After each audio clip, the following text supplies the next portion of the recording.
ان کا رشتہ لے کر صدیق آئے، یا رسول اللہ میں خواہش مند ہوں، آپ چپ رہے۔ پھر حضرت عمر بعد میں گئے، یا رسول اللہ میں خواہش مند ہوں، آپ چپ رہے۔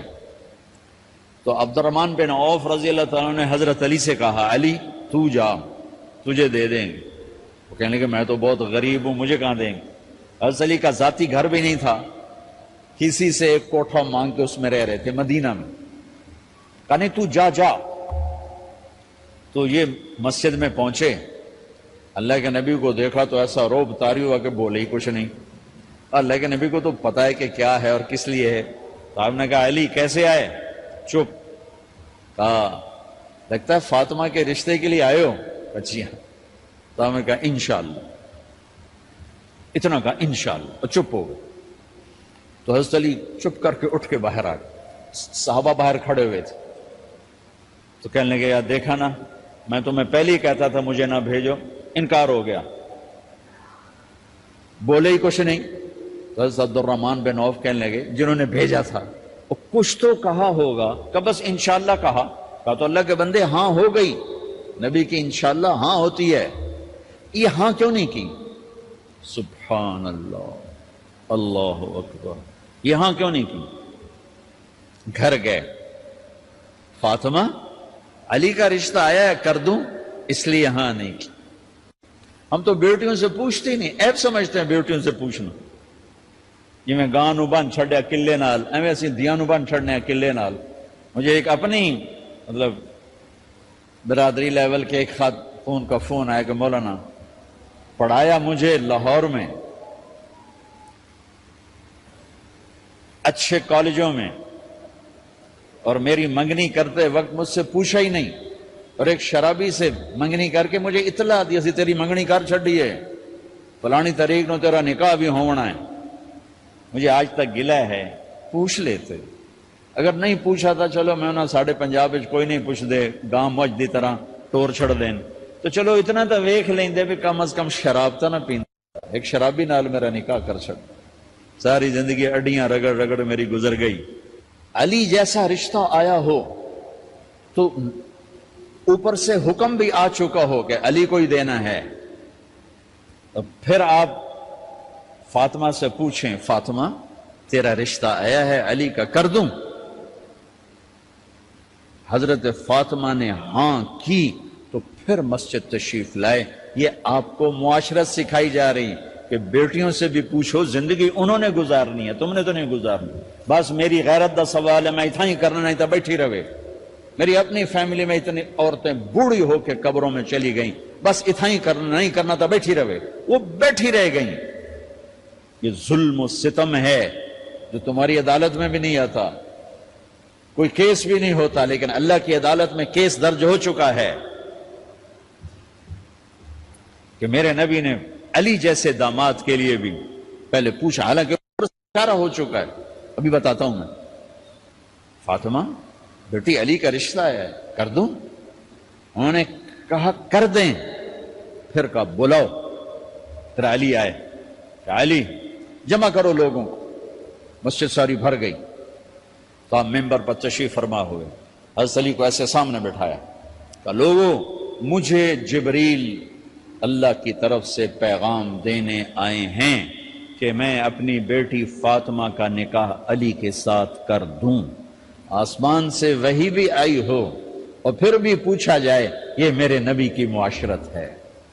ہم تو پوچھنا عیب سمجھتے اور اسے ذلت سمجھتے ہیں۔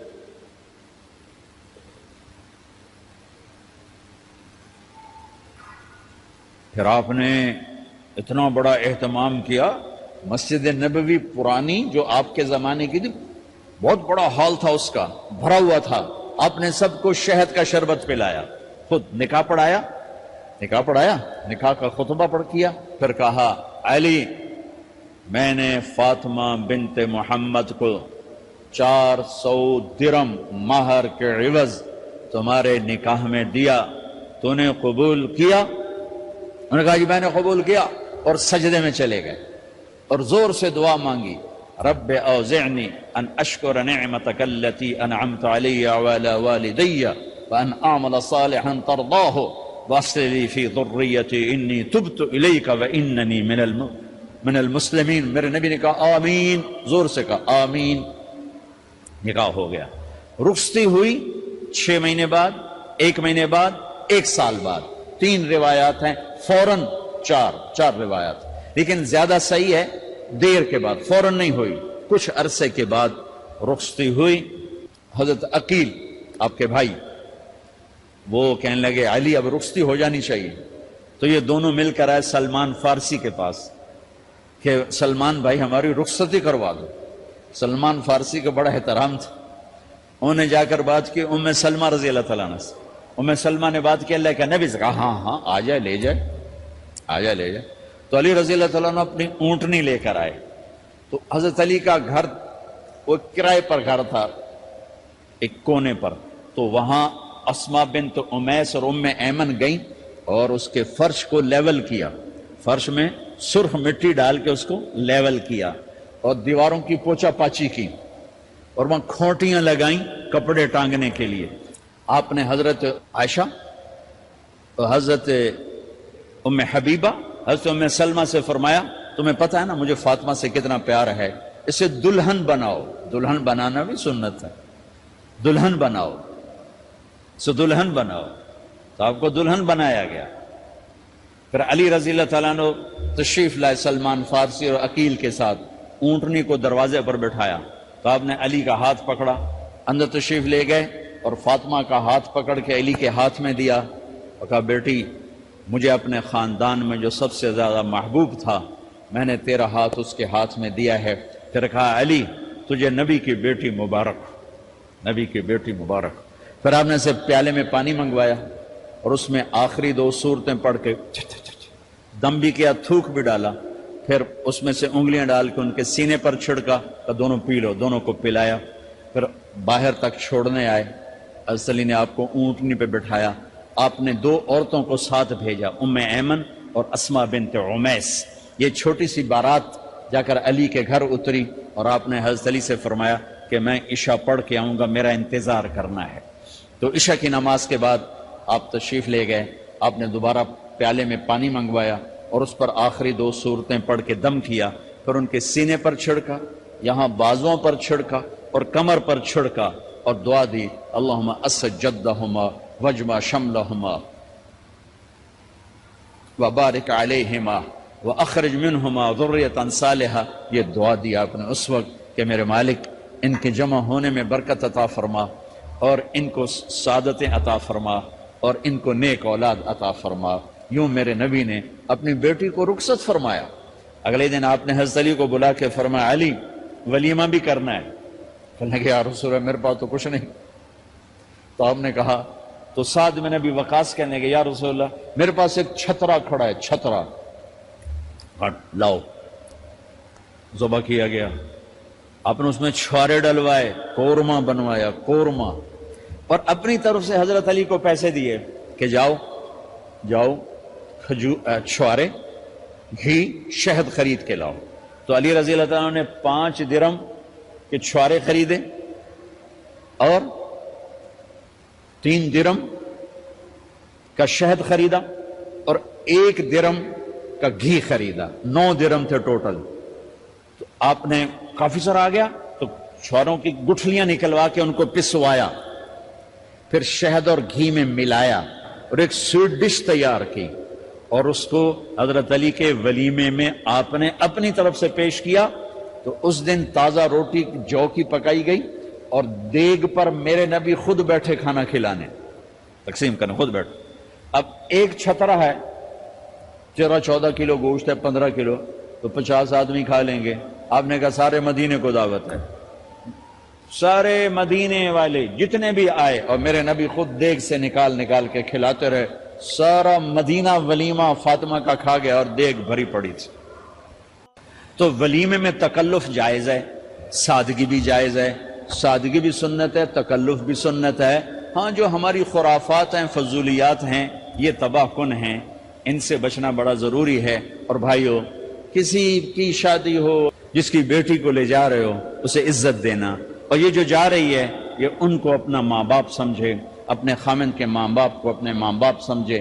جاتے ہی لکیریں لگانا نہ شروع کر دے، میں وکھرا کرتے نوائدے کرتے نوائدے کر. وہ اپنے گھر کا ایک فرد بن کے زندگی گزارے. جو لے کے جا رہے ہیں ان کے ذمے ہے کہ اس کو بیٹی بنا کے لے جائیں. سسرال جو ہوتے ہیں وہ ہمیشہ عیب دیکھتے ہیں، خوبیوں انہیں نظر ہی نہیں آتی. تو کھٹ پٹ تو ہوتی رہتی ہے، کوئی ایسی بڑی بات نہیں. کھٹ پٹ کو صلح میں بدلو، مزید لڑائی جھگڑا نہ بڑھاؤ. میرے نبی حضرت فاطمہ کے گھر آئے، دیکھا تو آپ اداس بیٹھی. آپ نے کہا فاطمہ بیٹی کیا ہوا؟ کہ میرا اور علی کا جھگڑا ہو گیا. اچھا. خود گئے بیٹی کے باپ ہو کر، دیکھا تو حضرت علی مسجد میں سوئے ہوئے تھے. آپ نے ان کو اٹھایا، کہا یا ابا تراب قم، آپ کو یہ ٹائٹل یہاں ملا، اے ابو تراب. فرمایا کرتے تھے کل کائنات ملتی تو اتنی خوشی نہ ہوتی جتنا اس ٹائٹل کی خوشی ہے. ابو تراب کہنے کا کیا مطلب تھا؟ کہ اظہار محبت کے لیے ایسے ٹائٹل دیے جاتے تھے. تو ابو تراب کہہ کر یہ میسج دیا کہ میاں بیوی کی لڑائی ہوتی رہتی ہے، میں تجھ سے ویسے ہی محبت کرتا ہوں جیسے پہلے کرتا تھا. یہ میسج دیا اس نے. اب حضرت علی کو لائے اٹھا کر اور گھر میں تشریف لائے. نہ علی کی سنی نہ فاطمہ کی سنی. ہاں بھائی علی کی مسئلہ ہے، ہاں بھائی فاطمہ کیا مسئلہ ہے؟ یہ مسئلے سن سن کے بھی زیادہ لڑائی ہو جاتی. صلح کراون علی بھی آپ ہو 2-4 لتر مار کے آ جاندے. تو میرے نبی نے کیا کیا؟ سبحان اللہ، زمین پر لیٹ گئے. ادھر علی کو لٹایا، ادھر فاطمہ کو لٹایا. علی کا ہاتھ اپنی ناف پہ رکھا، فاطمہ کا ہاتھ ان کے ہاتھ پہ رکھا، اور بیٹی کے ہاتھ پر اپنا ہاتھ رکھا. پھر فرمایا کہو ہماری صلح ہو گئی. علی کہو، فاطمہ کہو. دونوں نے کہا ہماری صلح ہو گئی. آپ اٹھے، خوش خوش باہر آئے، چہرہ ایسے گلاب کے پھول کی طرح. صحابہ نے عرض کی یا رسول اللہ آج آپ بڑے خوش نظر آ رہے ہیں. فرمایا علی و فاطمہ کی صلح کرا کے آ رہا ہو. تو کھٹ بٹ ہو جانا تو کوئی بڑی بات نہیں ہے، مطلب یہ وہ گھر ہے، میں اس گھر کی کیا تعریف کر سکتا ہوں. تو میں آگے کا ایک قول سنا دیتا ہوں ابن عباس کا کہ جنت میں نور کی چمک اٹھے گی.